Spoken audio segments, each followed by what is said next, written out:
What's happening, everybody? Welcome to another episode here, the Side Guys Football Forum. I'm one of your co-hosts on the side, joined as always by my good friend, my good buddy, the other half of the Side Guys, Mr. Tad Desai. And Tad, we're getting to your division now with today's episode and today's coach. So maybe you'll have a little bit more insight on the team, maybe not necessarily the coach itself, because it is a brand new coach, but this is sort of in your wheelhouse, I'd probably say, today's episode.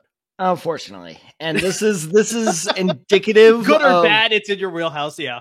It's both good and bad, depending on your perspective, because this is very indicative of what I feel the entire AFC South improved this offseason. I don't think any AFC South team really made a bad move, and this is one of the many, many good ones made. The hiring of Brian Callahan by the Tennessee Titans. Damn it, that was a good hire.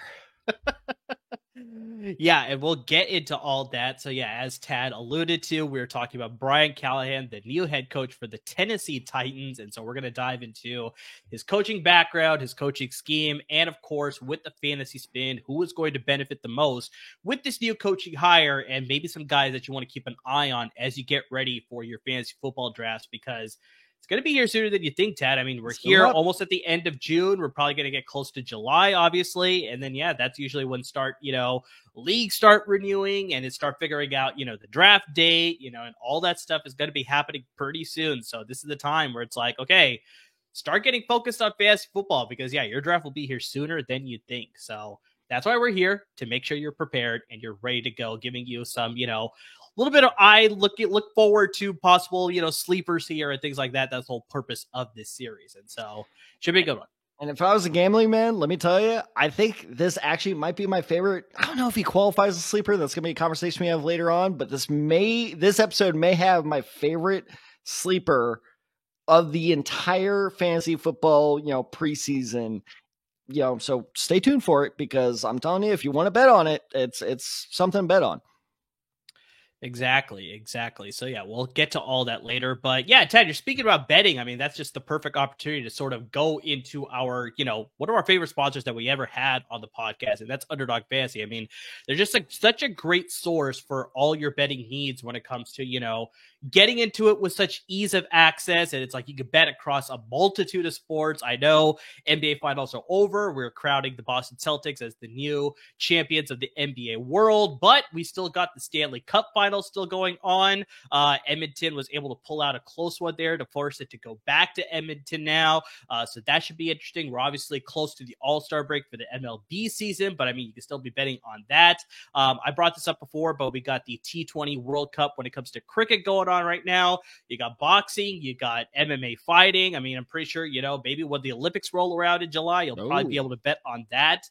But yeah, I've said this before in a couple episodes, but Underdog is also trying to compete with all of their, lack of a better word, competitors out there to stay innovative. And so there's a lot of platforms out there that used to be that you could bet up to 8 picks to win more money. Well, Underdog introduced that too. Before, it used to be anywhere between 2 and 5 different prop bet picks, but now you could do up to 8, and you can potentially win that much more money. And guys, they want to get you in the action. They want you to really participate on their platform. So they gave us a great promo code that we want to share with you guys. And that promo code is DESAI, DESAI. You could double up on your deposit of $10 or more, up to $500. So I mean, hypothetically, if you were to put in that max amount, $500 using our promo code DESAI on your first or initial deposit. It's only the first one, not multiple deposits. You can bet with up to $1,000 on the platform. They will match that dollar for dollar. So, I mean, get in the action, because I mean, it's just a really easy, very, like I said, user-friendly way to get into some sports betting, 2 to 5 different prop bet picks, or if you really want to, you can go up to that 8 and potentially win that much more money. all sorts of sports. So whatever you're comfortable with, you just make some picks there. You can use the website. You can use the mobile device apps, either on Apple or Android. Very easy to use, very user-friendly. So, I mean, get in on the action because it's a ton of fun to use. And, hey, we're talking about fantasy football being right around the corner. Regular football is right around the corner in correlation. So you can start betting on that as well once that picks up, as well as college football, Tad. I know you're probably super stoked for that. Oh, yeah. But guys, really get into the action. Like I said, that promo code once again is DESAI, DESAI. Double up our initial deposit of $10 or more, up to $500, courtesy of our good friends at Underdog Fantasy. And Underdog is so expansive. I mean, I remember listed like 1,000 different sports, but also shout out to the Birmingham Stallions. I don't know if you saw this. They are the UFL champions. And in fact, I actually did look this up. You could have bet on that game. And I actually, believe it or not, I actually won some money on that. There you go. I bet the over, and they got the Stallions blew them out. The San Antonio Brahmas. Yeah. What a blowout! Oh, shutout so in the championship game. Wade That's Phillips. saying something. Where is your defense, man? But luckily, they still hit that over. A single team hit the over, but I still won some money on that. But that is how expansive Underdog is like any sport you can think of, and that's why I was like, ooh, when you brought up the Olympics, I was like, I didn't think about that. That's gonna be interesting. I need to do some swimmer research. So I'm not for sure whether they'll do some Olympic related bets, but I wouldn't doubt it because, like I said, they're trying to stay innovative. They're trying to stay competitive with all the other betting platforms out there. So you could see it when the Summer Olympics roll around in less than a month, I'd probably say. So should be some fun. Michael Phelps, is that still a thing? I don't think so. Who was the guy that got supposedly robbed in Brazil? Ryan Lochte. Is he still a thing? Yeah. Lochte. I don't think he's a thing either because remember there's the scandals going on with him. Yeah, that was the whole robbery in Brazil thing. Yeah, so it's like, I don't think he's a thing either. But yeah, so do your swimmer research, make some money on Underdog. Yeah, get some actual current names, unlike lost names that Tad is listing off here. So Michaela get Maroney. the action with Underdog Fantasy. All right, guys. So let's get into talking about Brian Callahan because, like I said, this could be a very useful information as you're getting ready for all your fantasy football drafts and getting ready for prep. So let's talk about Brian Callahan's coaching history. Not too extensive. We won't spend a lot of time on this one because he just doesn't have a huge history, but attended UCLA. So this is, sort of a homegrown guy for us here at LAFB Network. So attended UCLA, was a quarterback on the team from 2002 to 2005, was there during the time. He's had fellow players on his offense, including MJD, Maurice Jones-Drew, except during that time, he was just Maurice Drew. I don't know if you knew that, Tab, but he did go by Jones Drew. He added the Drew. Yeah, wow. It's weird. Yeah. It's so uncommon to see that now where it's just Maurice Drew or Maurice Jones Drew now. But yeah, so that was when he was still Maurice Drew with the UCLA Bruins. And a guy that I shared on our LAFB Network Slack, he just signed up for his 19th season in the NFL. Mercedes Lewis was a member of the offense there during Brian Callahan's time there at UCLA from 2002 to 2005. Also, fun fact, while he was at UCLA, he was also part of the ice hockey club ice hockey. That's what I was trying to say. The club ice hockey team. So he's a hockey player. There you go. Hey. He's what do you call the fighters? He's not an enforcer, grunt or whatever. I always thought they were enforcers. I didn't realize that there was another word for it. Well, either way, he was an enforcer. There you go. So after graduating in 2005, he joined the Bruins coaching staff as a graduate assistant in 2006 and did that through the 2007 season. He later left to become the offensive coordinator in the high school ranks with Juniper Serra High School in San Mateo, California. If you're wondering if that sounds a little familiar, there's a reason. It's because arguably one of the best quarterbacks to ever play in the NFL, Tom Brady, attended the same high school. And Tad, two other very notable famous alums went to that high school. Barry Bonds, the home run leader in the MLB, attended that high school, as well as Lynn Swann, former Hall of Fame wide receiver with the Pittsburgh Steelers, also attended that high school in San Francisco. Okay, so two questions about that. One, do you believe that Lynn Swann caught it? Yes. See, I think it touched the ground. That's my hot take. I think it touched the ground. But anyway, question two, is this just like a California powerhouse? Like, is it like what's the school in Florida? St. Thomas Aquinas, where they're just like, yeah, we're not really a high school. We're just here to like pump athletes into college. Like, is it one of those? It competes with that. De La Salle, obviously, on California as well. It's like, maybe it's just their version of that one. maybe it's their version of like these AAU basketball teams, right? Where it's just like, that's all they do. And they churn out potential prospects for the college ranks and obviously NBA ranks. So maybe that's exactly what these schools are, right? Yeah, so, apparently. Yeah. You got both sports there, MLB and NFL there. So steroids is a hell of a drug. Finally, the NFL came a calling in 2010. He was able to join the Denver Broncos as a coaching assistant under a guy who you have very strong feelings against. Josh McDaniels was the head coach of the Denver Broncos at that time. He stayed with the Broncos through the 2015 season, where he was also an offensive quality control coach and an offensive assistant during his time there in Denver. I think this is the step in his career that really formed him as a coach. And the reason I say that is because The Athletic has a great article on Brian Callahan. Fantastic. This was before he was hired as Tennessee, because I don't think you get an Athletic article of like, hey, you're Tennessee's coach. It was more of just like, ironically enough, actually, there are more articles about him being written about his hire to Cincinnati than about his hire to be a head coach in Tennessee, which is interesting. Okay. Yeah, interesting to say the least. But there was a very good quote I read in that Athletic article about his time with Peyton Manning. This was the quote. "It's one of those things most deeply ingrained in me from my time with Peyton," Callahan says. "I spent hours combing through tape for Peyton, finding all the blitzes, drawing them up, presenting them to him. He always wanted answers. What calls to make to get the blitz blocked, what plays to check to, how to make a team pay for blitzing him.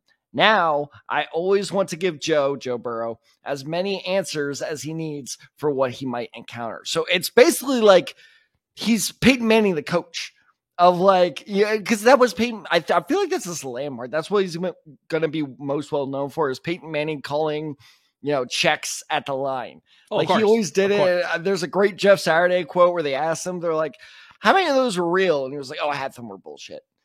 He's like, it was half of them were nonsense. But that was always Manning's thing. Of course, like Omaha. I mean, that's the name of his production studio right now is Omaha Productions. And so it really seems like working with Peyton Manning made a very, very big difference on Callahan and how he coaches, because a big part of that was I'm probably getting ahead of ourselves, but in Cincinnati, he never actually was a play caller. That was always Zach Taylor, but he always made the game plan. So that quote was in reference to, I want to make sure that Joe Burrow knew, okay, if this blitz happens, this is your call. And clearly it worked, because Joe Burrow, highest paid quarterback in the NFL, baby. Yeah, it's actually funny you talk about all that stuff with Peyton Manning. I remember when Madden finally introduced like all the stuff that he was doing into the game. So it's like when you could call like a slant or in a receiver, he would take it all the way to like the final seconds of the play clock before he would snap the ball, because he's doing all these checks and all this stuff. So it was like one of the few things that Madden got right is like they finally got him to make all these checks and make all these fake snaps and all this stuff. So I was like, it was cool that they brought that into the game. But also we can never forget, I know it wasn't pre-snap, but we can never forget the best Peyton Manning call of all time. God damn it, Donald. Yeah, that was a good one. If you don't know what we're referencing, just look up Peyton Manning. God damn it, Donald. He stayed with the Broncos through the 2015 season. He was finally able to land a quarterback's job, get a little bit of an upgrade there with the Detroit Lions in 2016. Quarterback coach. He was not quarterbacking the Detroit Lions. I said quarterback's coach. I didn't. No, you said quarterback's job. Close enough. So he landed that job in 2016. It's held that role through 2017 as well. Matthew Stafford threw for only 10 interceptions in both of those seasons, which is a career low in his, obviously long career that he's had, obviously. After that, he was able to take the same job with the Oakland Raiders as a quarterback's coach in 2018. And then, we sort of talked about it here, he was able to finally get his first offensive coordinator job with the Cincinnati Bengals in 2019. Callahan was the offensive coordinator from 2019 to 2023. Tad, you're talking about Joe Burrow here. He was the leader of the offense for the Bengals Super Bowl run in 2021, which was led by comeback player of the year, Joe Burrow. Cincinnati was 7th in total points during the regular season. Both T. Higgins and Jamar Chase had 1,000-yard receiving seasons that year. Joe Mixon had over 1,500 scrimmage yards as well. In 2022, Cincinnati was 8th in total points, fell short of the Super Bowl in 2022 as they lost to the Kansas City Chiefs in the AFC Championship game. But Higgins and Chase once again had 1,000-yard receiving seasons, and Joe Mixon had over 1,200 scrimmage yards as he missed a couple of games during the regular season. Otherwise, he might have hit 1,500 again. But yeah, his success in Cincinnati led to him becoming the new head coach for the Tennessee Titans, the franchise's 20th head coach in franchise history, replacing Mike Vrabel. And if you're wondering if the Callahan name sounds very familiar, no relation to Bo Callahan. That's completely different. He's related. So glad the Browns stuck with him. He's related to Bill Callahan, who was the head coach of the Oakland Raiders, who went to the Super Bowl in 2002, losing to the Tampa Bay Buccaneers.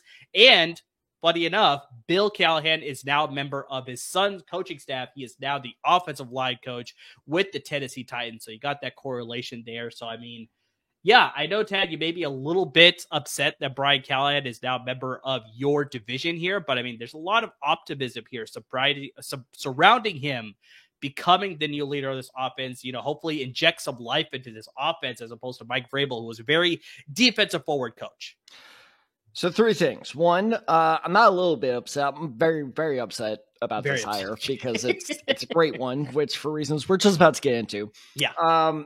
2, I realized my mistake as soon as it came out of my mouth, and before Chauncey Talese screams at me, I'm aware Bo Callahan went to Seattle, not to Cleveland. Cleveland stuck with Brian Drew because he returned the $100 bill.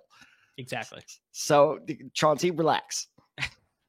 And 3, actually, interesting thing about, Brian Callahan's time under his father while he was the NFL head coach, part of that Athletic article, which I will only bring up one more time after this, is apparently some very formative conversations he had as while his father was coaching Randall Cunningham and Rich Gannon.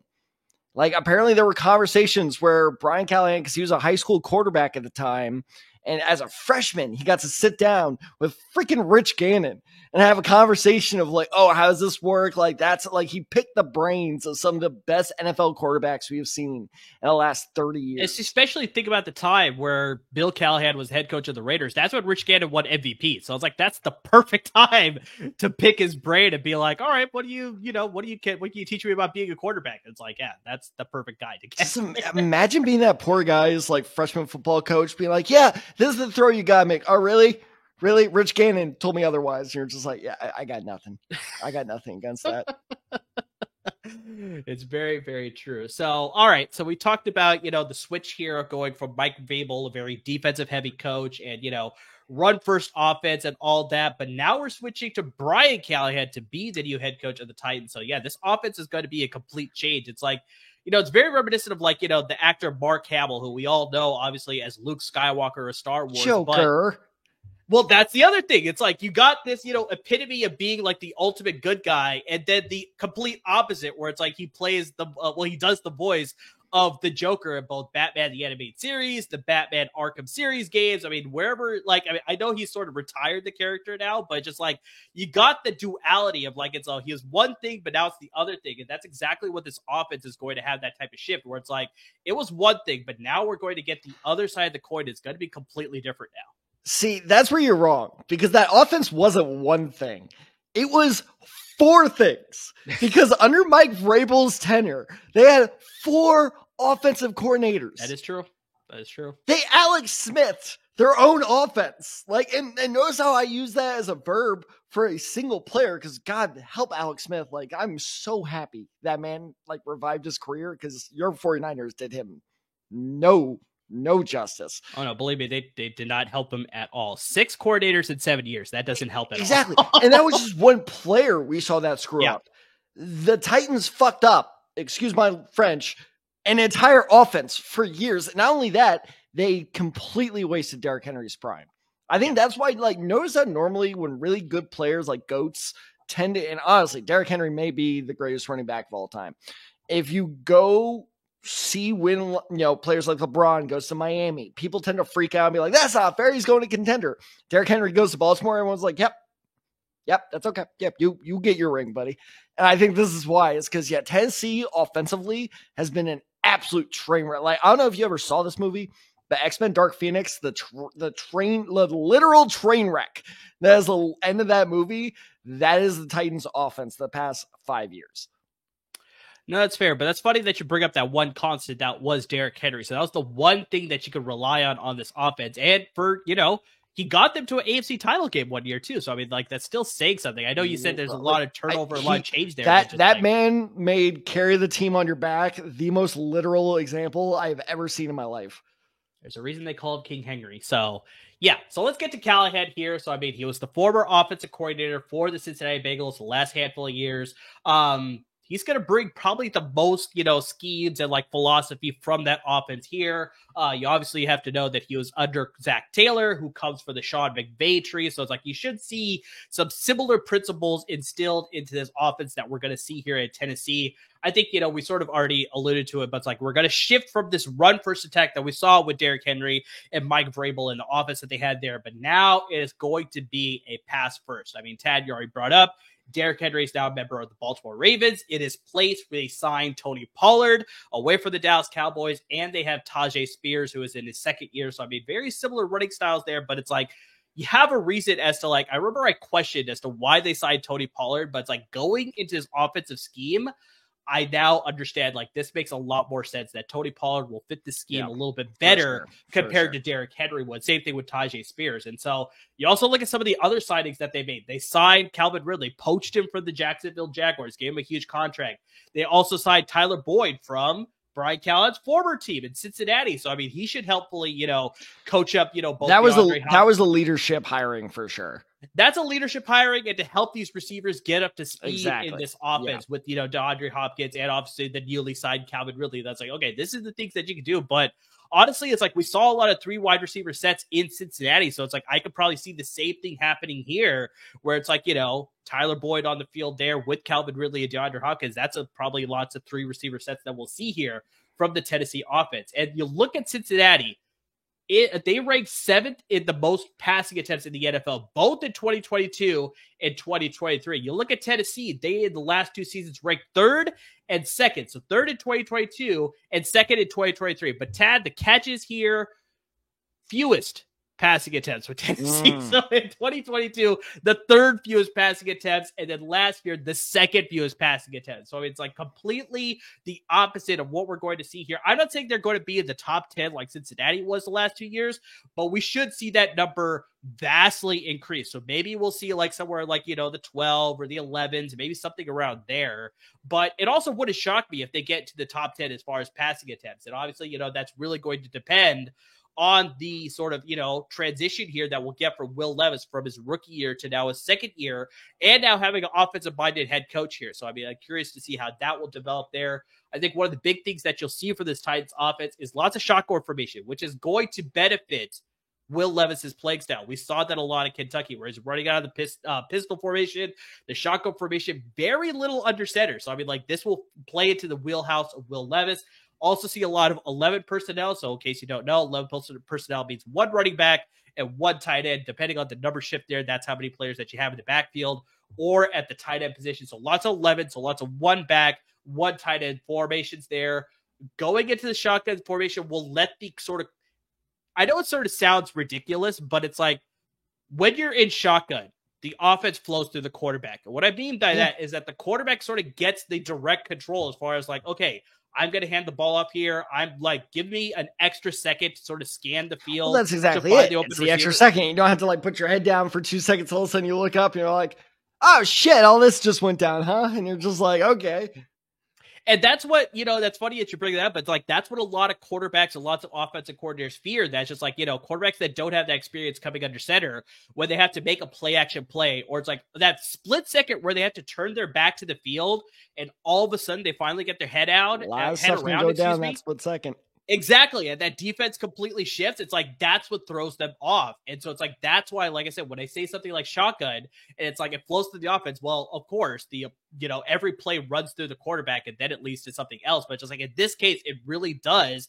And that's why we saw a lot of success with Joe Burrow, where it's like he was able to dictate where the play is going to go, way to make the play the best there. And so it's like, I think maybe this could, like I said, once again, play into the favor of Will Levis, where it's like we could see him make some positive strides this way by running formations that he used to, and, running some spread formations very similar. Lots of things that he saw at Kentucky, which I think can help his transition further along here in his second year now. And so I really think that just, it's going to be pass first. It's just the one thing that I just worry about is just, I don't think Will Levis is clearly at the level that Joe Burrow was coming out of college. So it's just like, is this a situation where it's like, we're going to see some growing pains and then eventually he'll get a lot better, or whether it's just going to be like a lot of the same thing that we saw last year? And so that's the only thing I question, but just, very pass first, lots of shotgun formation. And I think it's really going to depend on the quarterback making the right plays in this offense.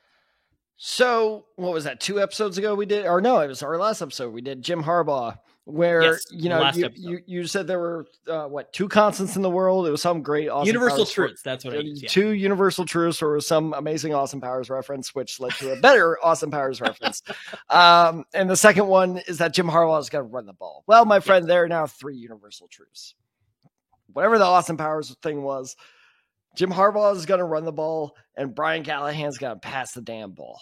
It's basically like we went from a coach who will do nothing but run the ball to a coach who will do nothing but pass it. There's a stat I saw during our research that on third down, no matter the down obviously but no matter the distance on third down, the Bengals passed it last season 82% of the time. Yeah. 82%. That is insane. And so, I mean, more stats to back that up. You kind of already mentioned them is, Stafford had back-to-back 4,000 yard seasons under him. Derek Carr had his very first career 4,000 yard season under Brian Callahan. And Burrow was the first Bengals quarterback in history to have back-to-back 4,400 plus yard seasons under Callahan's system. Now, here's why I like Callahan so much, and we're going to have a Will Levis conversation after this, is that same Athletic article, and I promise this is the last time I'm going to bring it up, but Callahan was asked. You said the last time you said that. No, I said I was going to bring it up one more time, and this is that one time. Okay, all right. But this is the moment I knew, Colts are fucked. Because let me read the quote first. So, like we talked about, he has a history of the Broncos. Do you remember who the Broncos quarterback was before Peyton Manning? Was it Osweiler? It was not Osweiler. Osweiler got paid, I guess. Osweiler got paid because he almost replaced Peyton Manning. That's what it was. Yeah, you are correct. But it was Tebow. Your second guess, it was Tim Tebow. Yeah. Because legendary dumbass Josh McDaniels thought he was smarter than everybody else. So they asked him. The Athletic asked Brian Callahan, like, how'd you adapt? How'd you make Tebow look good? Like no other team. He went to the Jets. He went to the Patriots. He went to some other team, I think, that like no one else made him look good. How did you make him look good? And his answer was so damn good. It makes me so bad. Here was his answer. The big takeaway was find things players do well and do it. Callahan says, we all want to throw it 30 times for 300 yards, but that wasn't what we had. You have to work around whatever it is they can do. It has nothing to do with the kind of system you want to run. It has everything to do with putting your guys in the best position to be successful. Fuck! Because I know like everyone listening to this is going to be like, yeah, no shit, Sherlock. But here's the thing is a lot of these coaches are so prideful. They try like and this is why Josh McDaniels failed because he tries to force people in his system and be like, they'll adapt to the system. No, you can't force players to adapt to your system. You have to have as a coach, you're being paid millions of dollars to adapt to them. That is the key to success. And the fact that Callahan realizes that sucks because he's proven time. Again, this is one of the coaches that made fucking Tim Tebow beat Mike Tomlin in the playoffs. Tim Tebow was out of the league, like what, 3 years later? If that, yeah, like, probably say about 3 years. Just, damn it. He's so good at adapting to talent. I mean, I remember one of the big questions you and I had was, is Joe Burrow, did those LSU receivers make him, or is he just that good? And honestly, I think those LSU receivers made him look better than he was in college. And then he just fell in the right situation with Callahan, and Callahan was a perfect coach for him. And I think and here's where we'll get him, Will Levis, because this is interesting, is do you remember what our, both criticism and pros with Will Levis was during the draft 2 years ago? It's okay if you don't, because I remember mine.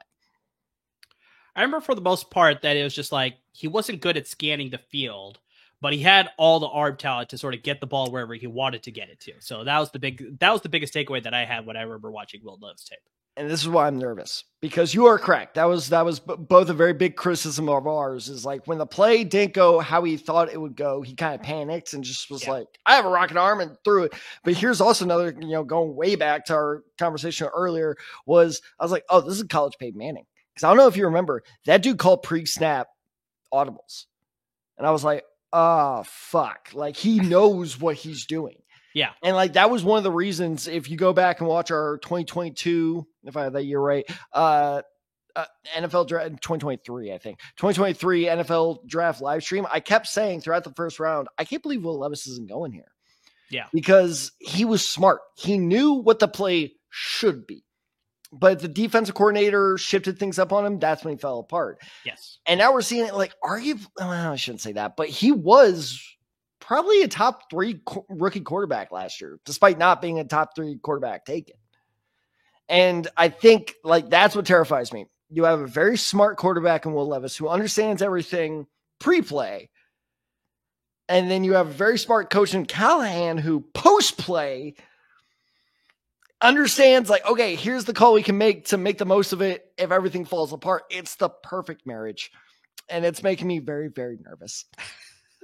And I don't like it. So no, I mean, bottom line is like, you look at the Titans are going to pass it a lot, right? Like, yeah, yes. DeAndre Hopkins, who had over 1,000 yards last year, which good for him. I thought his career was dead at the start of last year. But I'm going to put you on the spot. Do you want to know the name of the Titans or do you know the name of the Titans receiver? Not second leading receiver, just the wide receiver that had the most yards behind DeAndre Hopkins for the Titans. Is it Nickel Westbrook-Ikine? It is not. Then I don't know. Chris Moore. Chris Moore. Okay. Now, are you ready for your other favorite game? Okay. Yeah. It's man, it's been a while since we played this. Let's play a little over under. Did Chris Moore have over or under 530 yards? Probably gonna say under. 424. Yeah. He was the second leading receiver with 424 yards. Now, to be fair, the tight end that you love for some reason, he had more with like 500, but in terms of receivers, it was Chris Moore. Yeah, no, that's fair. That's fair. So you're going to see a 180 from what we're used to with the Titans.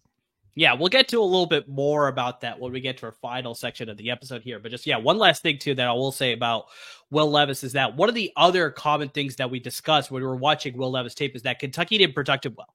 No, and that was part of the reason as to why he couldn't make smart decisions either. And so the hope is that Bill Callahan notoriously is a very good offensive line coach. And that's why a lot of people made the connection of Bill Callahan getting this job here with his son here to coach up the offensive line. And so the hope is that maybe this could sort of shore up the offensive line to then, like I said, lead to Will Levis making more smart decisions, like you said, and that will lead to the offense hopefully finding a lot more success in the passing offense, and Will Levis becoming more of that, high-profile prospect that a lot of people expected him to be coming out of that draft in 2023.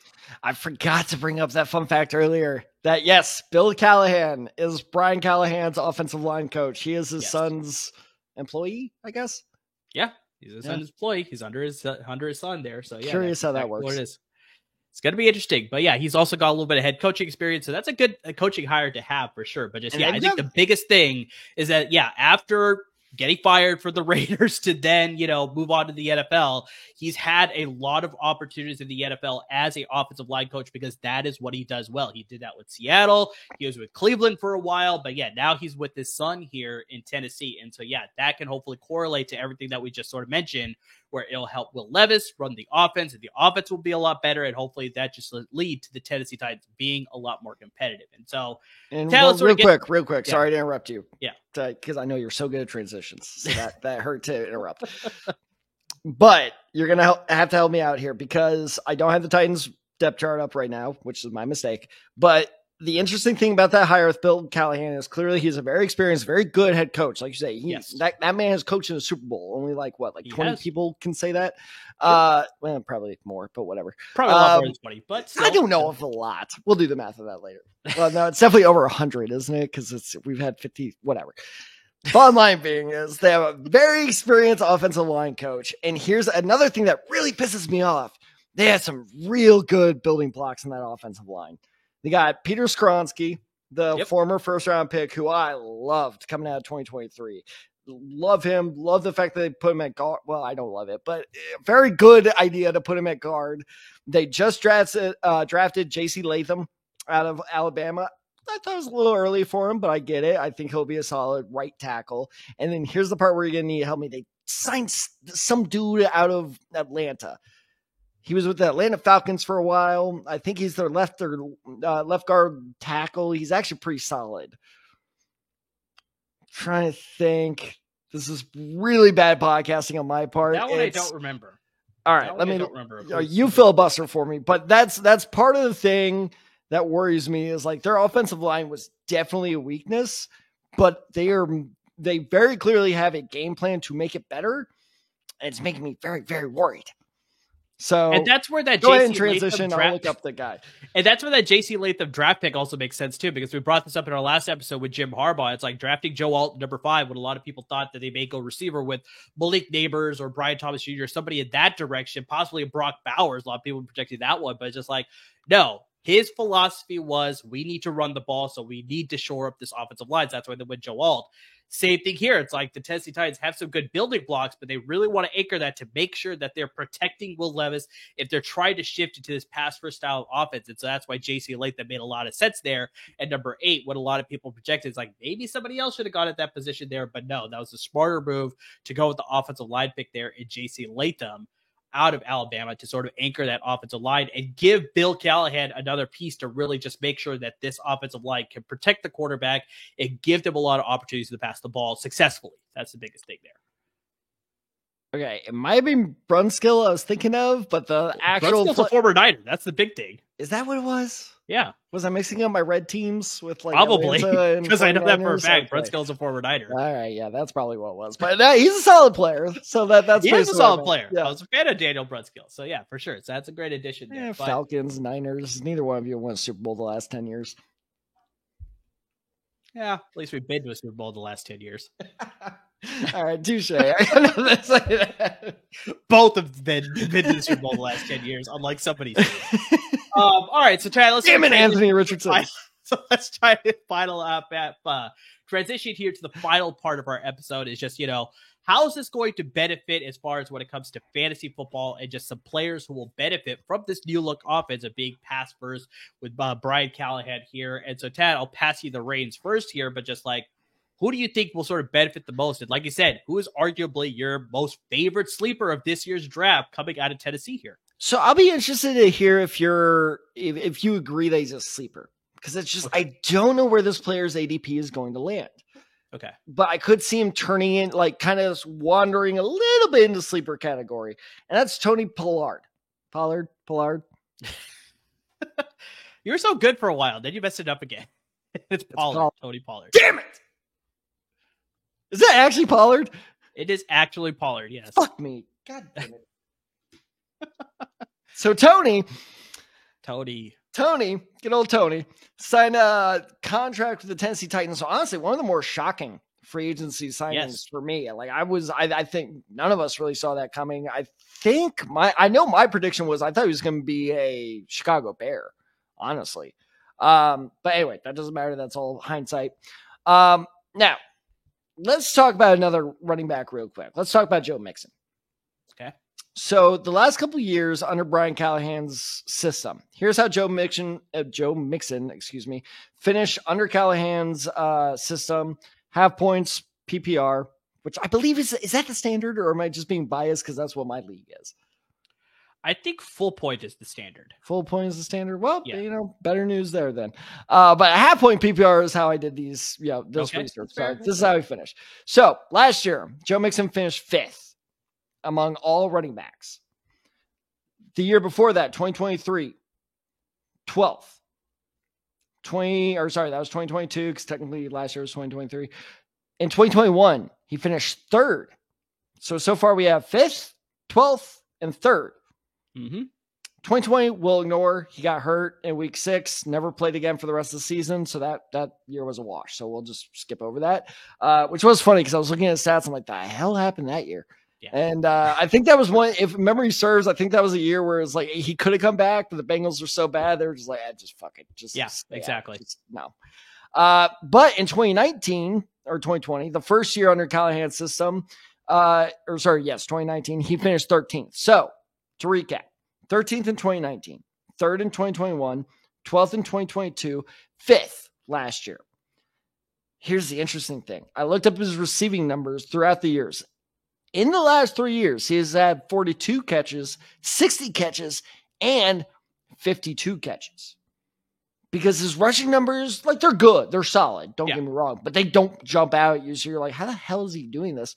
Well, like we said, the Bengals are going to be passing a whole hell of a lot. But Callahan's not one of those coaches where it's like, running back, extra tight end, or extra blocking back. No, he gets that running back involved in the passing game. And you got to remember, the reason I only point out the last 3 years is because the first couple of years under Callahan, Bengals still had Gio Bernard. And Gio Bernard was their guy who was kind of siphoning off those receiving numbers from Mixon.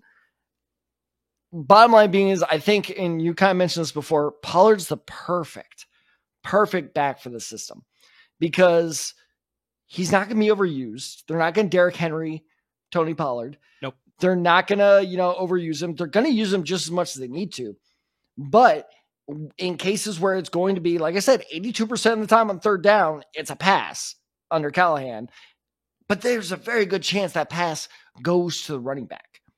And especially because despite Brunskill, Latham's still, of course he's still young. He's a damn rookie. Yep. Skoronski's only in his 2nd year. So that is still a very young, very inexperienced offensive line. The teams are going to stack the box against them. They're going to pressure Will Levis. And so with that pressure, it means a lot of short passes.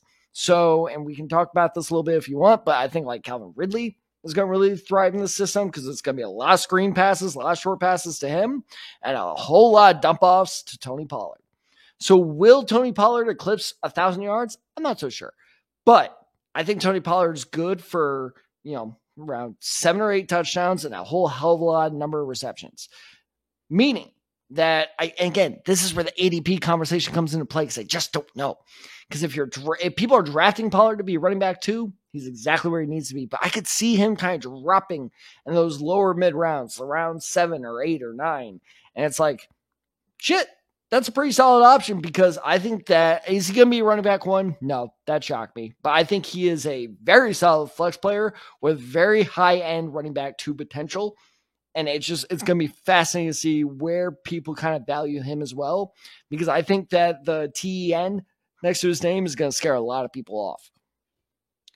I think the thing that worries me more with Tony Pollard is just that I questioned this when he first signed with Tennessee, was just that he has a very similar skill set to Tyjae Spears. And so because of that, you said, Spears is the weird, kind of X factor in here. Yeah, so it's exactly like I said. I very much love the fit, especially, like I said, after doing a deep dive on Brian Callahan. This pick makes a lot of sense as to why this signing happening. But as far as a fantasy sense, it only confuses me for the sense that just Pollard and Spears have a very similar skill set. So like you said, maybe they're not going to overuse Pollard, but then that's where Spears is then going to get a lot of work too. So it's Pollard may get, probably will be favored more in the offense, but Spears will be right behind him. So this is very similar to what we saw with Seattle drafting Zach Charbonnet, where it's is this totally going to kill the stock of Kenneth Walker III? Kenneth Walker III, I think, ended up flourishing quite a bit. He ended up getting hurt, and so that's why we saw a little bit more Zach Charbonnet. But now in the Neo system there, which we'll get to a little bit later with Mike McDonald, I'm wondering if Zach Charbonnet will benefit a little bit more there. But that's a topic for a later episode, obviously, here. But just that's the thing that worries me more. Not that Tony Pollard won't get a lot of usage, but just that Tyjae Tyjae Spears, depending on how training camp goes and how the preseason goes, if he can sort of equal what Tony Pollard is doing, like, will we see a 50-50 share? That helps nobody. So it's like, I can very much see RB2. I can see flex potential there, but yeah, I'm not trusting this guy to be a starter in my lineup on a regular basis. But like you said, depending on where the ADP is somebody's value being a little bit more, especially you in your league where it's an auction league, it's like, I'm very curious to see how much he could somebody's be. Exactly. He could be like a $1 guy because everybody spent their money by the time he's like up on the block, which sounds wrong. They really need to fix auction leagues. Bidding leagues, I don't know. That's not my job. But bottom line being is, no, Tyjae Spears is a legitimate concern, especially for me. It's not so much concern of like, oh, is he going to steal receptions? Is he going to steal yard? That is classic vulture shit just waiting to happen in terms of touchdown. He is going to vulture the shit out of Pollard if fantasy football, continues in the traditional sense. But I don't know. It's and the reason I'm not too worried about that is because I remember having similar concerns to, the Gio Bernard and Joe Mixon, stuff. And like I said, Joe Mixon was never really drafted to be running back one. And sure, maybe there was a year or two where he was considered there, kind of like, on the territory of it.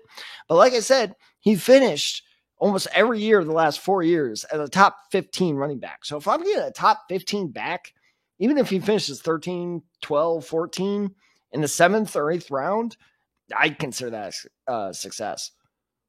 Yeah, so I think that's fair. I think, once again, it's just very much like you say, the ADP and where you're expecting to draft this guy. If he's going like 4th round, that's too early. Exactly. So that's the biggest thing. So like you said, I wonder if people are going to see that TEN next to his name and be like, all right, I'm not sure about the situation. So he'll fall a couple rounds. And then that's where it makes a lot more sense to draft a guy like this. But just, I wonder about that whole split duty thing with two similar skill sets. It's just like, maybe we'll have to wait. It could be one of those things where it's just like, we have to see how this plays out as far as like whether Tyjae Spears can sort of get himself into the mix or whether giving him that contract that is Pollard, maybe that's the sort of side as far as like, okay, they trust him more in this offense. But yeah, that's sort of like, for me, I think that's more of a wait and see sort of approach. But yes, I think the expectation versus reality, I think that's the big thing fantasy managers have to worry about with Pollard in this offense. So it's like, I love the fit, but just, where you're drafting it makes a big sense here. So real quick, final ruling.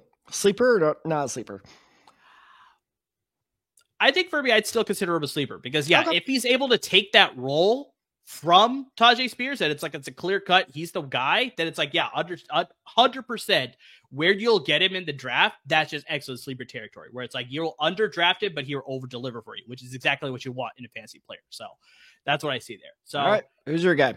So we're talking about pass first offense. I had to bring up a receiver here, and it's just like, you already brought up the stack here, but that wide receiver for me, surprisingly, is not Calvin Ridley. I'm going to bring up DeAndre Hopkins as the guy that I'm targeting because, like you brought up before, Hopkins had his first 1,000-yard season with the Tennessee Titans, and that was his first 1,000-yard receiving season since 2020. So he's got 3 years, well, unless you count last year, he's got 2 years without having a 1,000-yard receiving season. So his time in Arizona, I know he was hurt a little bit. He obviously got, just the connection there with Kyler Murray just wasn't as strong as people were expecting there. So it's like we didn't see that. Kyler Murray wasn't as strong as people thought he was. That too. That's the biggest thing there. And obviously I've already brought up the addition of Calvin Ridley could hinder his target dominance in this offense. But I think Will Levis just saw an instant rapport with this guy that I think that's going to continue here into this next season here in 2024. Because if you look at last season, Tad, Hopkins had a 28% target share in the passing offense. And the next closest is the guy that you brought up, who is not a receiver, but just as far as a player, Chiggs Okonkwo, the tight end, had a 60% target share. So it's just like 60? 16. Okay, all right. That's 16% target share. So DeAndre Hopkins was clearly the guy that Will Levis was looking for in the season. You also have to look at the fact that DeAndre Hopkins had only 7 receiving touchdowns last season. Will Levis became the starter of the Tennessee Titans offense in week 8. All 7 touchdowns that Hopkins had came after Will Levis became the starter. Really? He had 0 touchdowns in the very first 6 weeks where Ryan Tannehill was the starter. So that says something too, where it's just that's like, a great not only was he scoring under Will Levis, but just like clearly like this is a guy that Will Levis is like, okay, he's got experience. He's a guy that I can rely on. Maybe they're spending a lot of time, doing film study together. It's like, okay, I could read this defensive back this way. I'll get open here. Will Levis look for me here, this sort of thing. So it's like, maybe they just figured out something where it's just like, he was looking his direction more. Now, I will say Tennessee Titans receiving options. I know you listed it out. Chris Moore was the lead, second behind DeAndre Hopkins. Second receiver, because I know people are going to yell at us that the tight end had more, but it's the second wide receiver. Yes. But regardless, Chiggs Okonkwo only having like 500 something receiving yards. Yeah, it was only like 100 yards. That's not any better. That's not any better when your receiving yards is twice that of your leading receiver. That's not saying much. And I just want to go back to that stat you shared. So DeAndre Hopkins was at 30%, you said? Close to it, 28% target share. Okay, so 28%. The other guy, because I'm definitely not trying that name, was at 16%, which means almost half their passes were going to just two people. Exactly. Oh, dear God. Yeah, so I understand that the receiving room and, just overall the passing threats that they had was not as strong as what they're going to have this coming year. But yeah, I still like DeAndre Hopkins. Like I said, being the veteran presence, he's going to find a way to get open. Like I said, you had that instant connections they had last year. So he's a guy that I'm valuing the most in this passing offense. And plus we saw Ted, Calvin Ridley was a guy that I picked to really blow up. A lot of people picked this guy to blow up with the Jacksonville Jaguars last season, but just he got hurt. He looked a little rusty. It was not bad, but just a lot of people expected to sort of return to the form that we saw in Atlanta. Just, obviously Trevor Lawrence, and just we didn't see that.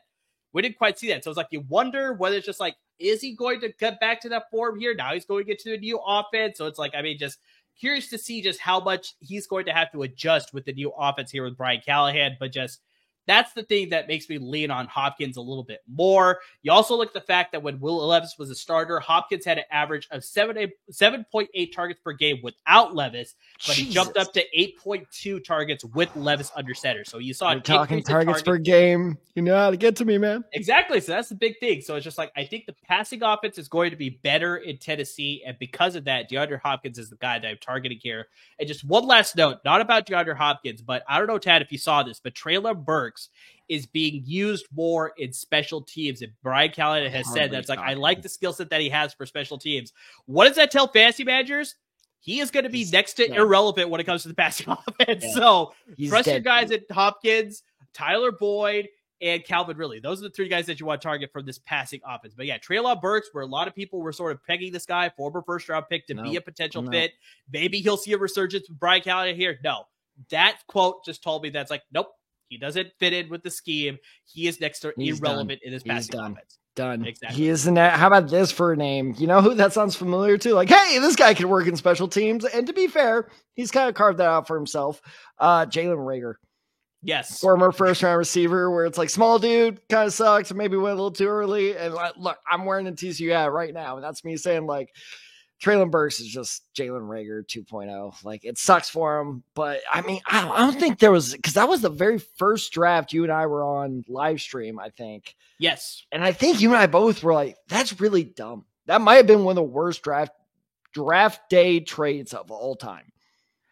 Yeah. So that was the one where Tennessee traded A.J. Brown to the Philadelphia Eagles, and then they got that first-round pick in return. It was like, okay, clearly they're going to go receiver here, and they went with Treylon Burks. It just hasn't worked out. It just, like I said, that quote where he's like, I like the way that he's running on special teams, that pretty much signifies to me that's like, this is a guy that I'm not targeting in any fantasy league. And if you're, like good friend of the show, if you're like Jason Davis and somebody has him in Dynasty, it's like, try and get as much as you can for him right now, because it's like, he is going to be next to irrelevant unless he goes to another team. I don't even know if he's like trade worthy at this point. I would just drop his ass. Like try and find a rookie sleeper. You gotta find something. It's kind of like, in baseball where it's like you trade it for cash consideration. It's like, that was a thing in fantasy football. Absolutely. 100%. But but you got to find something for player be named later in like 2023. Exactly. Or 2030. But no, I completely agree with this. I think DeAndre Hopkins is going to be very, very solid fantasy player, especially because it's very, very clear what they're setting up for. Over the last 3 or 4 years, who's been the best receiver on the Bengals? The Bengals, Ja'Marr Chase. Yeah, I think DeAndre Hopkins is going to fulfill Ja'Marr Chase's role. I can see that. Who's been the second best? Probably T. Higgins. Calvin Ridley. Yeah. Who's been the third best? Well, you got an equal transition there. Exactly. Tyler Boyd. Exactly. That's my entire point, is he's just cloning the offense. And is it sustainable if you're in a dynasty league? Would I be like, trade everything for DeAndre Hopkins? Probably not, because DeAndre Hopkins after this year is probably toast with Tennessee. But if you're in a redraft league, I think DeAndre is in for a really, really good year. So I'm telling you, and there's a reason I had you draw those comparisons because I think that's exactly what it's going to be. Jamar Chase was always kind of like their go-to guy, their kind of possession guy. T. Higgins was like, okay, we need like kind of like slot work here, like kind of, create some space. I mean, who better do that than Calvin Ridley? That's where he thrives. So that's why they signed Calvin Ridley. And Tyler Boyd's just like, oh, yeah, you're here. He's a great fill-in when any of those guys he's get a great hurt. Calvin Calvin Ridley got hurt. DeAndre Hopkins got hurt. So he's that perfect fill-in guy because that's exactly what happened in Cincinnati too. When Jamar Chase or T. Higgins went down, Tyler Boyd saw an increase in value for whatever given week there is there. So yeah, 100% like that receiver room now. A lot more. But yeah, I'm prioritizing DeAndre Hopkins out of those three. DeAndre Hopkins, every week starter now in my head. I almost said T. Higgins. Calvin Ridley, very solid flex option, but I think it'll be a lot like T. Higgins, where 1 week he'll get you 15 points, and you're like, and you and I were joking about this. What was that yesterday? Where I do this in DraftKings, where it's like, all right, you got 15 points for me this week. Double down the next week, yeah. No, and then he gets 3 points for you the next week. I think that's going to be Calvin Ridley next year. And then Tyler Boyd is, yes, if injury happens, very interesting waiver target, but not draftable. Exactly. What'd you call it? The hot hand fallacy. That was hand fallacy. That was a great term. That's exactly what it is. I stole it from The Big Short, to be fair. Oh, there you go. Well, whatever it is. That was great. That was exactly the term that I would use too. So, guys, that is the Titans offense. That is Brian Callahan. That's the new look there. So, yeah, guys, we're curious to see. We gave our thoughts on the Tennessee Titans offense, but we'd love to hear from you as well. Is there guys that you think will succeed in this offense? Do you think we're wrong? Whatever it is, hit us up on social media. You got the ticker coming right down below. You got me at OnTheSide23. You got Tad at TadSide94. Got the show handle at The Side Guys. And, of course, on Instagram at The Side Guys as well. So hit us up. Let us know what you think about this episode. What do you think about our previous episode? We did Jim Harbaugh. We did Gerard Mayo. We did so many other episodes. So go back and check all that out as well. So give us your thoughts on that. We still got a few more episodes to go in this series. So, there's still got a lot of great episodes in the head coaching deep dive series. But, yeah. Definitely will be diving further into the fantasy football knowledge and all that advice as we get into the summer months here in July. So, lots of great fantasy content coming your way. So make sure you subscribe wherever you listen to your podcast. Make sure you subscribe to our YouTube channel if you're watching us on YouTube. And they're not giving you fantasy advice, but they're giving you a lot of great LA football advice and lots of great analysis there. That's our parent network at LAFB Network, giving you a lot of great content when it comes to the Rams and the Chargers at the professional level and the Bruins and the Trojans at the college football level. So lots of great guys doing a lot of great work over at that platform there. So without them, there would be no us either. So we really appreciate them giving us this platform to do our show for you guys, giving you fantasy content. And guys, just any way that you're supporting us, whether you're interacting with us on social media, whether you're listening to the podcast, whether you're watching the YouTube videos, just anything and anything that you're doing to support the podcast, we really can't thank you enough. And in case you haven't noticed, we're starting to get a little bit back more into fantasy football. So a lot of it. Yeah, exactly. We're really leaning hard into it. So as the summer goes on, the more fantasy research you start doing, the more questions pop up. Like Amir said, hit us up right on those socials. Oh my God, nailed the timing for once. Hit us up right on those socials on the ticker below, and we will we will have that conversation with you. Trust me, we had quite a few Chargers fans not happy with our last episode that definitely reached out. I got scared at one point and said, Amir, can you talk to one? And luckily he did, but we still responded, being the point. Yes. So we will always respond, but we understand, hey, those fantasy questions are getting, more and more, frequent, more and more urgent. Hey, my draft is in 2 weeks. What do I do? We are here to help you. I can't speak to Amir, but my research is about to start gearing up big time over the next couple of days. I'm sure his is too. So as always, guys, thank you so much for listening. Thank you so much for watching, and please stay safe, everyone.